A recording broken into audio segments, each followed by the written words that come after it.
We're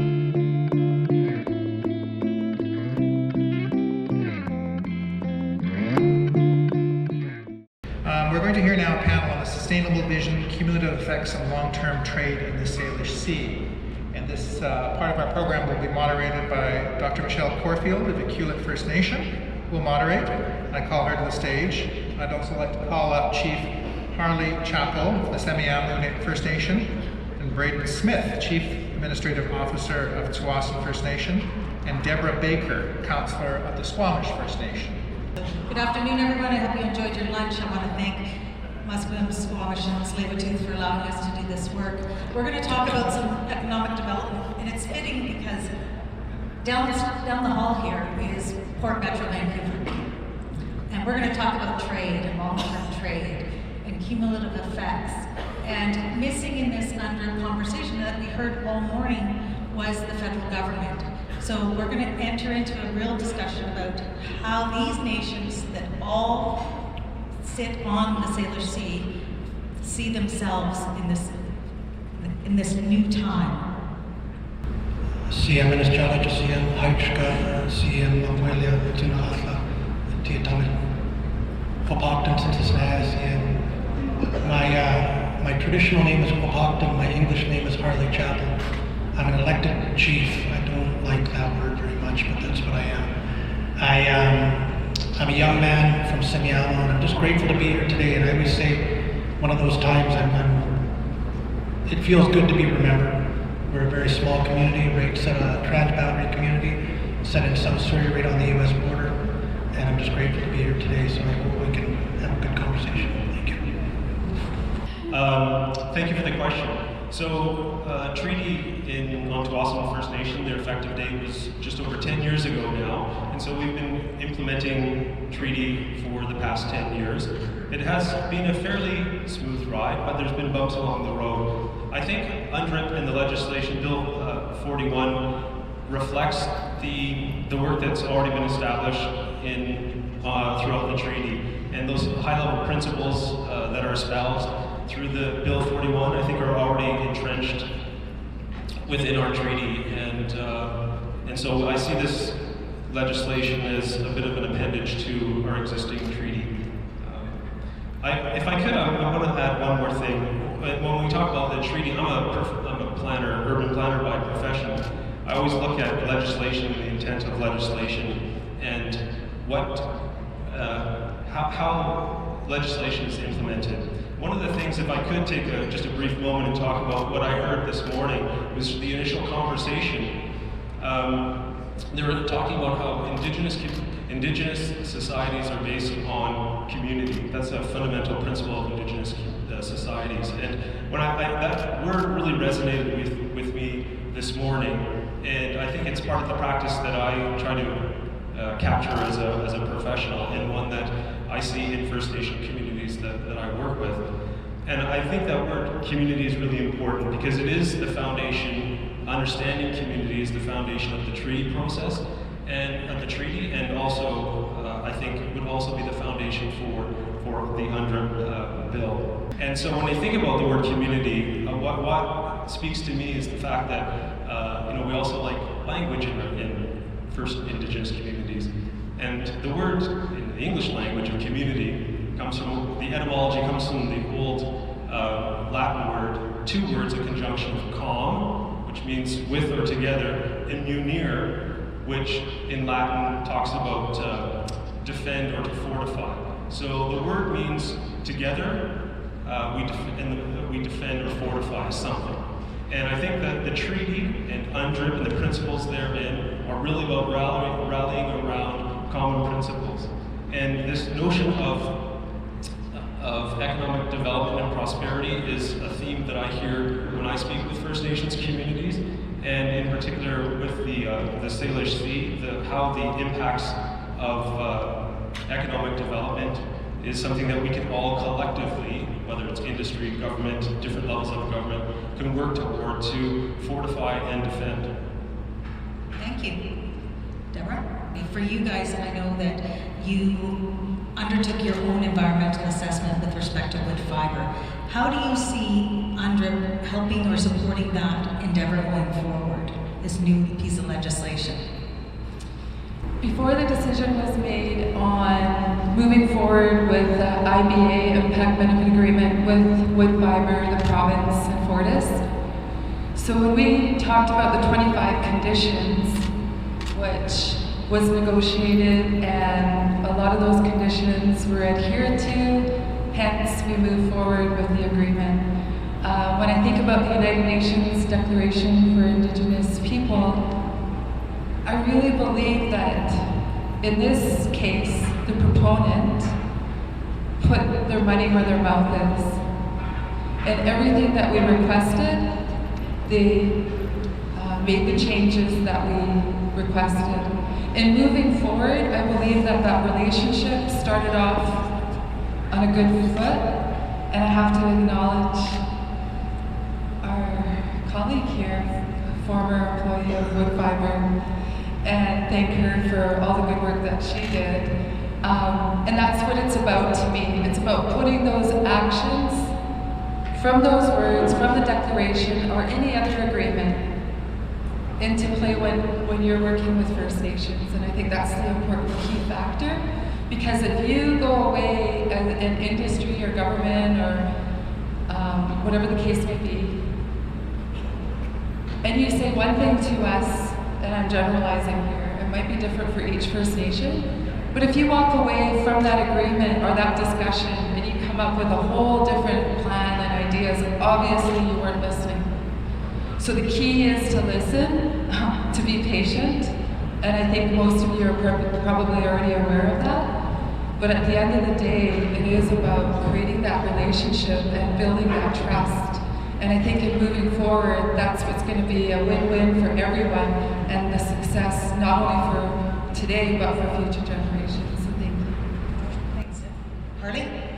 I know that your nation borders the US border, and you're part of the Salish Sea, and you're very small, and we're very happy that you're here. How does UNDRIP support or move your nation? How do you see that moving your nation forward? For me, I'm going to take a little step back, and I think one of the things that this legislation can help with is and it was mentioned already, is relationship.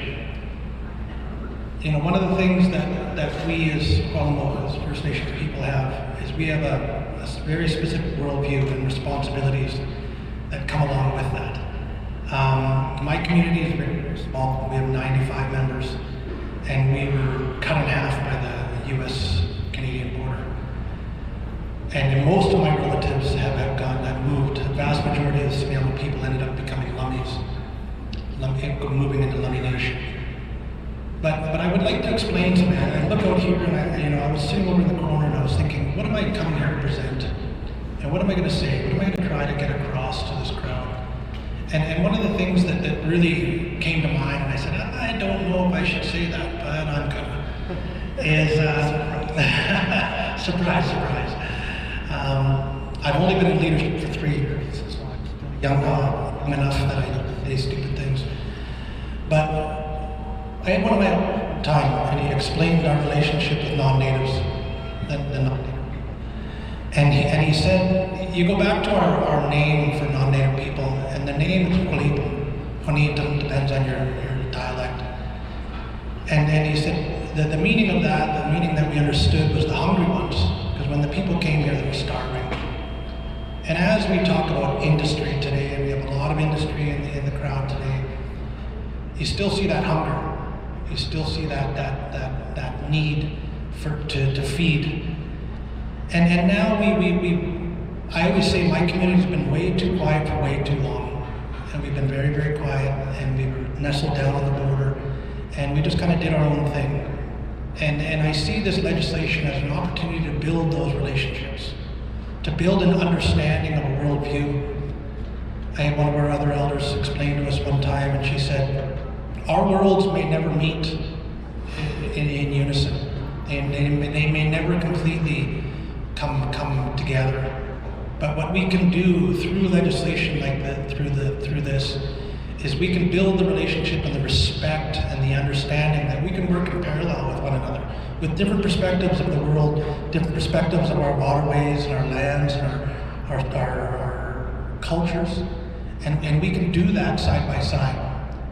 And we as First Nations people, we have the opportunity to share without fear in today's day and age. A lot of our older people were cautious of sharing too much. And I think now through this opportunity that we have with the provincial government, and there's still work to do with Canada, because when we actually talk about the Salish Sea, that's a nation-to-nation conversation with Canada.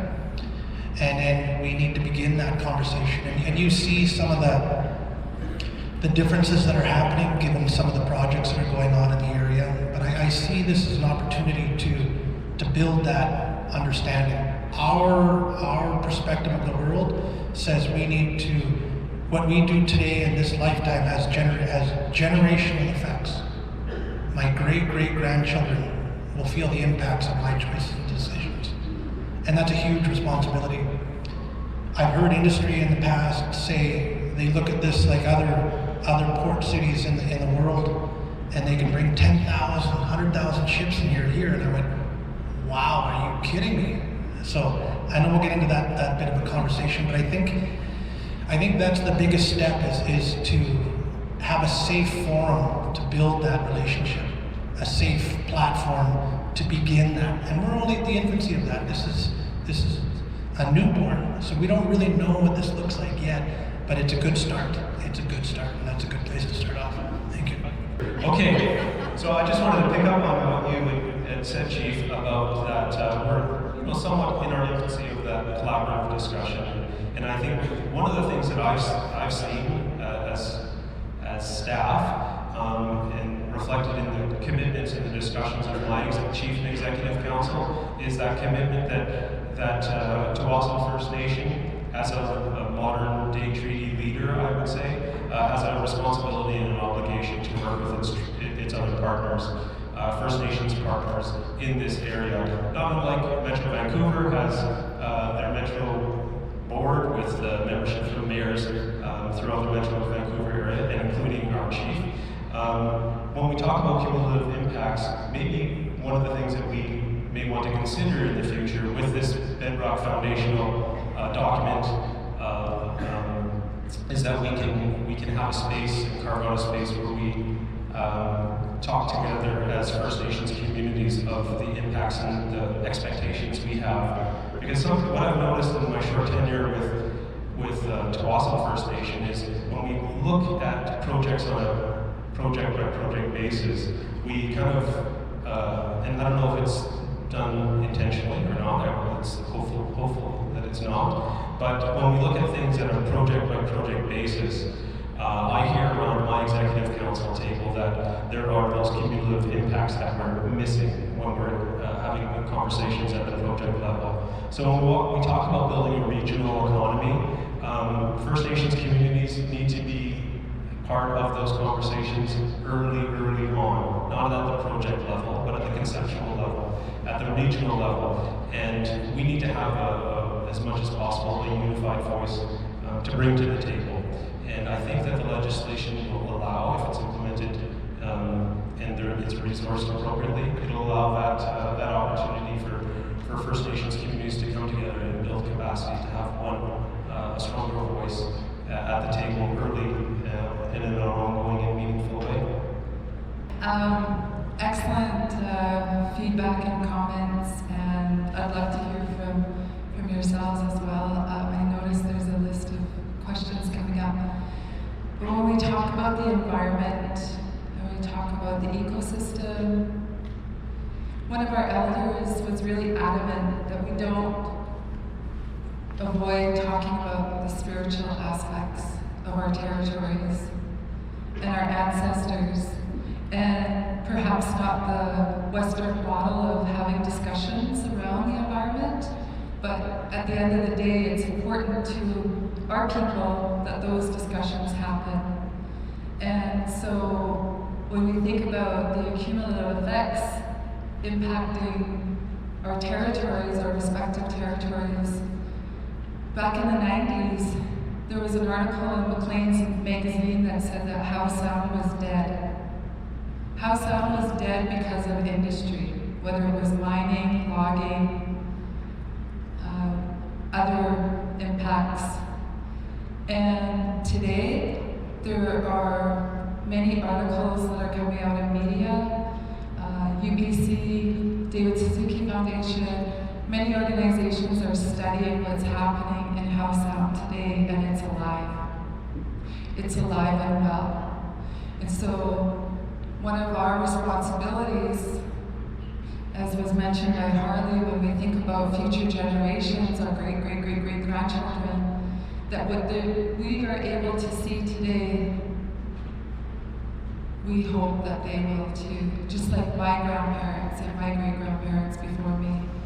So that conversation's a little bit different, perhaps, for some. But what I wanted to follow up on was what Mike Downey mentioned about the education component. We as First Nations people need to do this with our people as well. This can't be a conversation just with leadership. It needs to be an everyday conversation just like the weather. We need to come from a place of a new path. We're evolving, we're all evolving, each generation. So this is a message to myself as well as for those of you who are interested in listening, but we need to take this conversation home. So I just hope and pray that's what happens. It's an important conversation. I'm excited because you guys have all three of you, have talked about the need to be able to come together, how project by project is dangerous, and we need to find ways to support nations coming together. When I see Roberts Bay Terminal 2 expansion, it's going to impact both these nations. We have wood fiber over for Squamish. We have a lot of activities. Everybody's doing their project by project environmental assessment, but the cumulative effects don't just affect the people on the mainland here. I know that they impact those on Vancouver Island. I can see a accent, but in no time, I don't believe, has anyone ever come together to do regional planning, and I was excited to see that that was a part of it. So maybe a takeaway here is, how do we get First Nations to come together to be able to plan about trade? And we would, of course, have to include the federal government, because it's really important. Everything that leaves Vancouver is going through the Salish Sea and past somebody's territory. So, all right, let's go to these questions. Okay, guys, with all the proposed projects in the area, how can Indigenous nations exercise self-determination and obtain parity as a regulatory body? I think this is an excellent question, so thank you who asked it. This definitely is an area that's very specific to each First Nation, each project. I think that with the self-determination component of it, it's really about asserting who we are and why it's important for us to be able to say on the table, this is who we are, this is where we come from, and this is where we want to go.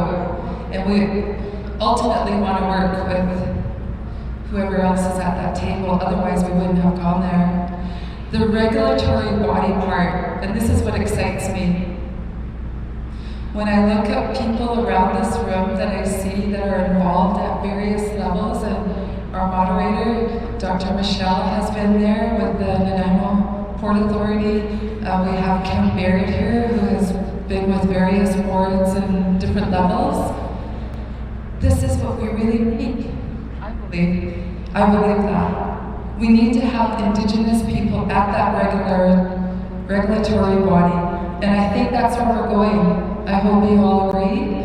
And the way you make it happen is by looking around this room and many other rooms. There are some amazing Indigenous leaders in these rooms, whether they are elected officials, academics, in industry itself. So I think this is a exciting time for our people and those who step forward to take on those roles. So thank you. No. Oh, maybe. I think. There, that works. And I think part of what I was hoping to get across here is that our perspective, our worldview as First Nations people, especially here at Coast Salish people, we understand the interconnectedness of all living things. And when we talk of cumulative effects, we don't just talk just water. We don't talk just waterways. We talk about our relatives that live in the water. We talk about, I look specifically at the Lord Fraser, and I think of that death we heard, death by 1,000 cuts. You look at what happened there, and anything that would change there. We love, our people settled here because of the bounty that it had. After the flood, we settled here because of all the things that it gave us. That's why everybody else came here as well. And how do we find that balance between an environmental protection and love for why we're here, as well as industry? Because I always think of industry as like the Pac-Man that just goes and goes and goes and goes. It's never full. So how do we bridge that gap between a level of protectiveness and a level of understanding that this is what we all need to do? Because each and every one of you, whether you're native or not in this room, you want your grandkids to come here and play on English Bay. You want your kids to be able to come here and your grandkids. And even if you're not from here, you come visit here. You have people all over the world that come here because of its beauty. And that's why we're here. So we understand that, but how do we balance that? How do we find a sense of balance with a beast that doesn't want to do that, can't see that? And I've always asked, I've asked at several different tables, what is the cap? When do we say this is the maximum amount of shipping traffic that we can get through the Salish Sea? And everybody kind of looks at me with, probably like I'm looking right now with that bright light in my eyes, a little bit glazed over in the gut. I don't know. And I said, well, how can we plan for the future if we don't know where our ceiling is? How can we do that? And I'm not saying the ceiling is even larger, it might be substantially lower than that to be able to maintain what we have. But it is that balance. We understand that, and I'll say we as First Nations people, we maintain our integrity and our culture and our understanding of who we are. But we also have bought into a mainstream Euro-Canadian society. I know that these clothes, the car that I didn't take the car, I actually took the SkyTrain, but that the car that I came wasn't here. Hey, I didn't want to, trust me, I didn't want to. I would have rather drove, but I hate traffic. But it might be my best friend from here on in. But how do we find some balance in this? Because I'm guilty. I can say I'm guilty. I bought into it.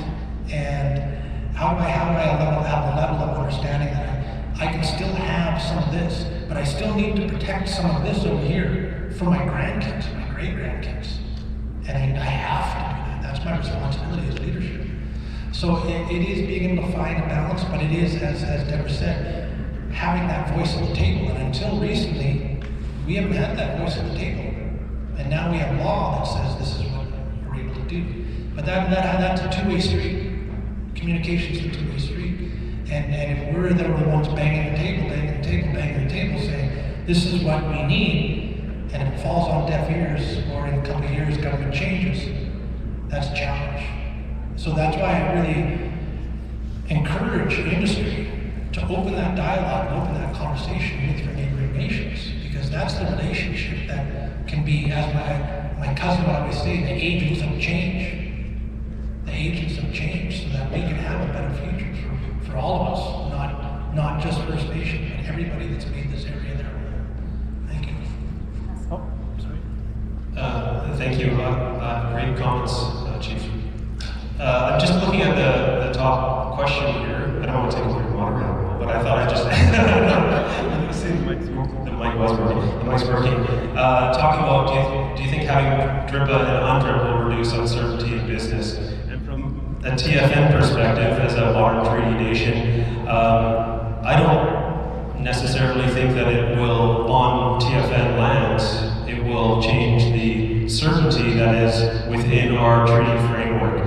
And I think as a planner, I've worked in development processes across Canada for 15 years, and I can say that our business acknowledgement of business and development on treaty lands is on par with any progressive, fast-paced environment, large or small, across Canada. So I think that our treaty has already given us the tools to be giving business on our treaty lands the certainty to go ahead and develop and build. As you all know, well, maybe most of you know, we have 1.2 million square feet of commercial retail. I think it's the largest, one of the largest malls in Canada on our lands. We also have significant industrial development on our treaty lands that move to market fast in a quick and expeditious manner because of the tools that we have within our treaty. Outside of our lands is maybe a bit of a different story, and I think that's the confluence of not really knowing what the expectations are from other levels of government, and seeing the commitment from other levels of government about what our early, ongoing, and meaningful participation to the business interests outside of our lands looks like. And so I think in that aspect, there is an opportunity for UNDRIP, not the legislation necessarily, but what comes next, the focus and the resources. I mentioned a couple times resource allocation. I think that's where the rubber is going to hit the road. And as a treaty nation, for the past 10 years, the implementation of treaty, there's really good words and good policy and good legislation, but it's the implementation of that. It's not a one and done situation. We have to continually work on it and refine and implement and look at things that we hadn't anticipated when treaty was signed. And similarly, I think the resources to make sure that UNDRIP legislation comes into full force and effect needs the resources to have a strong work plan, and then the government provide the resources to First Nations and in government to make sure that those issues are addressed. All right, so you took over that question, but don't either of you want to respond to that? Do you think having gripper from UNDRIP will reduce uncertainty in business? Thank you, Michelle. Thank you again to whoever asked that question. I agree with my colleague here that more so about certainty rather than uncertainty. We're fortunate enough to work with our neighbors, Tsawwassen and Muskie, on MST land development here in Vancouver, which is super, super significant. And I have a big smile on my face about that one. We're also excited about Squamish Nation's opportunity for land development at Sanok, which is also known as Tsawwassen. So that certainty, I believe, is there, and I'm just so grateful. It wasn't just what's happening today, it led up to a lot of previous terms of council, other negotiators. We can't take all the credit, but what's happening today is because of where we're at. However, these tools, which I call tools, these instruments, I guess some lawyers might call it that, they're only going to enhance. That's what I believe. And you guys have been sitting for, I think, for a long time. And I really want you to take it to heart when we talk about Declaration of the Rights of Indigenous People in Canada, around the world. So if you could just take 1 second to stand up. If you can all stand up, just for 1 second here. Turn to the left, whoever's on your left or right,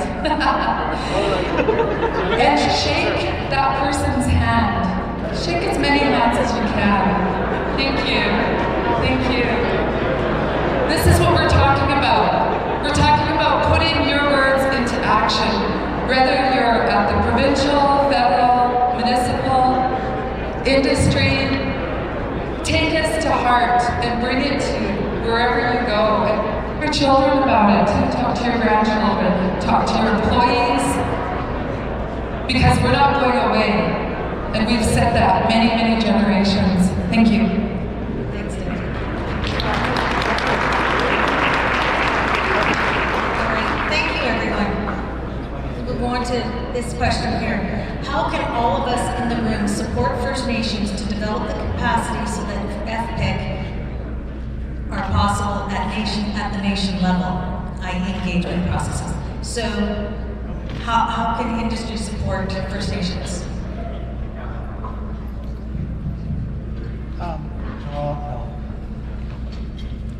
I think again it's a relationship and it's understanding.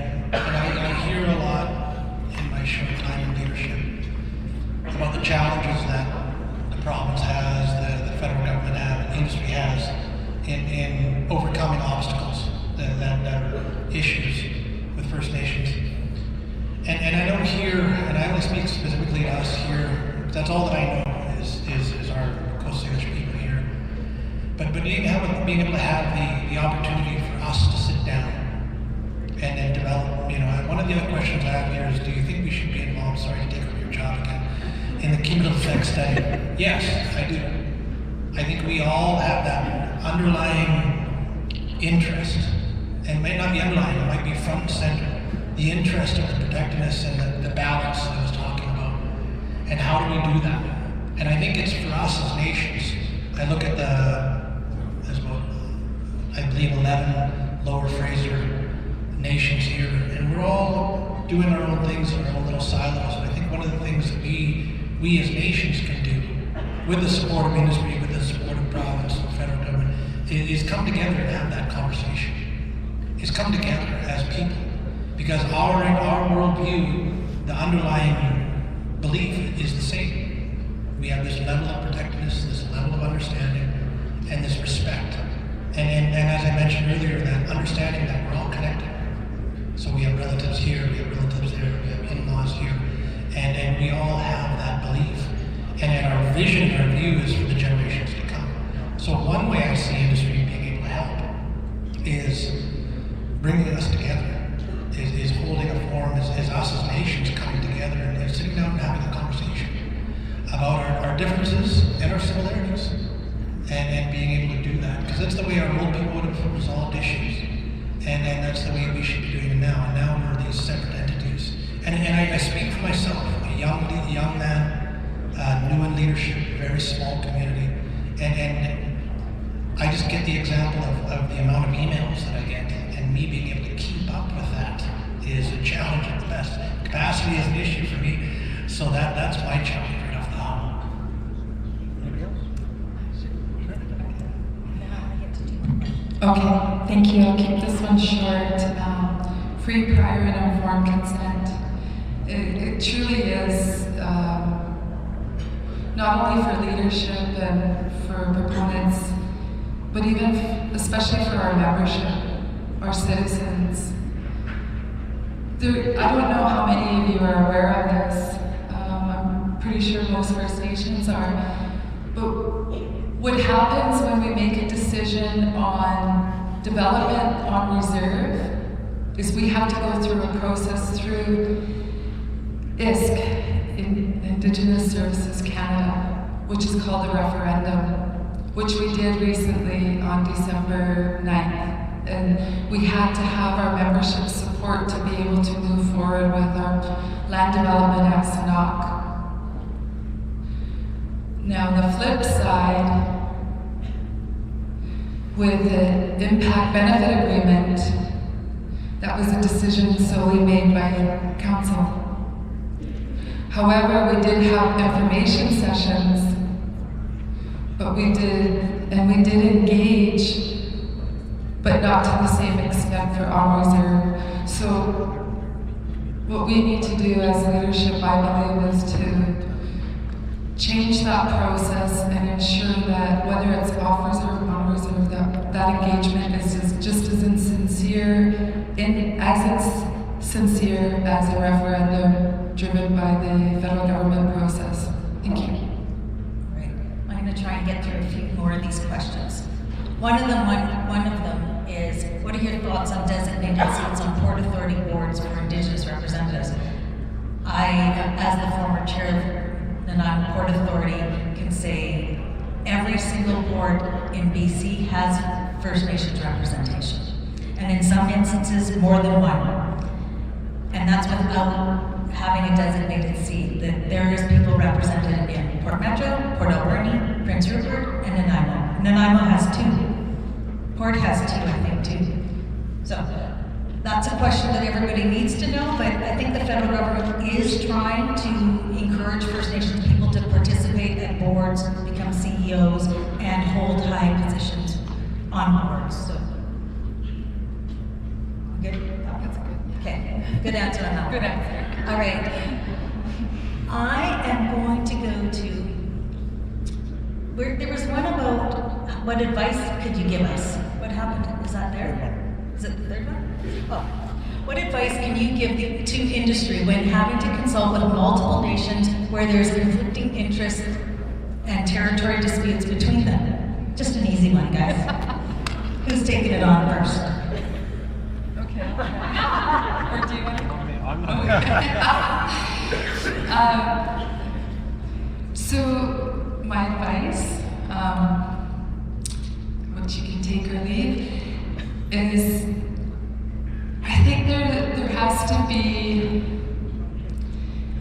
at least in my opinion, some kind of common sense in how you approach the individual First Nations.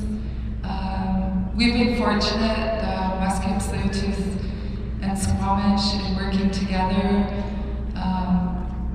But at the end of the day, like when we were up in eastern BC, where a lot of the natural gases, we had a lot of questions with some of the First Nations, and there is really no real answer, but the thing I believe is that if you can kind of listen to all sides of the situation, per se, allow the First Nations to resolve their own issues. Some of them may be historical. If you offer to mediate, I think that might be a good way to work together. And I think that I think the elders really need to be brought in, those who can assist and have the capacity to kind of help in those situations. I don't think, perhaps maybe I'm looking towards human nature. I don't think lots of people want to hold a grudge about something that happened 50, 20, 30 years ago. But I think patience is key, and just having an understanding that there are things that happened way before you came along, so not to take it personal. The one thing I have to acknowledge, I think this is across the board. I've been fortunate enough to travel throughout BC and some parts of Canada, and I have to tell you that if you don't know this already, some of our elders and some of our colleagues have great sense of humor, and I think when you bring food into the equation too, when we feast, we have a great time. So again, take it with a grain of salt, but I think that those who are in your community and that have the best interest at heart, they might be the best people to talk to in regards to these kinds of situations. So thank you. If I could just add really quickly, I think it's a really good question, by the way. I think to the extent that industry can understand what the common interests among the First Nations are, finding that foundation, finding that bedrock of common interest, and building from there. Prior to coming to Tsawwassen First Nation, I was the chief city planner in Winnipeg. We started an initiative where we brought all of our metro Winnipeg, Reeves, and mayors together with all of the First Nation community interests. I think there were 16 First Nations communities represented, and it was called the Collaborative Leadership Initiative, and we brought both groups together to talk about the things of mutual concern. And guess what? They're all the same. They're those community interests, the things that we want to defend and fortify together. We found that through conversation at that table. I think in any opportunity where you could do that, to find that nub of common interest and build from there, you'll find that from an industry perspective, I suspect that they will find that it will pay significant dividends in the future. I think one thing that we can add and how we can do better is information. I went to a Salish gathering a couple of years ago in Tulalip. It was supposed to go from the state, US to Canada. And Canada we never seem to have it up here. But the amount of information that they had astounded me. It was unbelievable, the amount of communication that they had with the state and the information that they were given, so that they were able to be part of the discussion. Also, often we get information down the road, and then we're reactive. So if we as nations were able to come together and have a conversation, develop our own environmental assessment process, approach that to the province, something that we agree on, this is our standard, that would obviously put a lot of people, we can come to that consensus. But that's a little bit of work that we need to do as nations. How could an industry assist with that? Support that gathering, support that conference, support the decisions and the choices that nations are making, so that we're not coming to the table at the 11th hour saying, this isn't happening. So that again, communication, relationship, respectful relationship and understanding to who we are and our needs and our wants, and the balance between those two with mainstream industry. Is that yours? Or you get that? No, I think we can wrap this up really quick. And if I had to give you any advice on that, I would say if you know you have to engage with multiple nations, bring them into this room at the same time. Don't go one by one, because then you're creating distrust. If you bring everybody in together and you start the conversation collectively and together, you'll end up with a better result. And that's what everybody's going for. Individual nations' concerns will emerge, and those can be dealt with differently at a different time, but make sure that you bring everybody together. So that's my bit of advice. So everybody has about 10 seconds. What did you learn from this session? Lots, because I didn't know what I was coming into. But I think the one thing that I'm going to close with is just that we're here. We understand that we're here forever. We've been here forever. We'll continue being here forever. Our morals and our beliefs will maintain. And we need to develop that understanding and that relationship with each and everybody in the room here, as well as the provincial and federal government and municipal governments. Even part of that conversation, how do we do that? Those are all important, integral pieces. And realize and understand that we're the newest player to the table. Sorry. I know that I'm the only thing that's standing in the way of cookie and coffee, so I'll say thank you and I'll pass on the mic. I just want to say thank you, and I want you to take a look at the First Nations Health Authority that exists today and 10 years in existence, and it's happening, it's working. They've had some bumps in the road, but the reality is it can happen, whether it's with industry, government, or working together as First Nations. OCM. You don't even have one.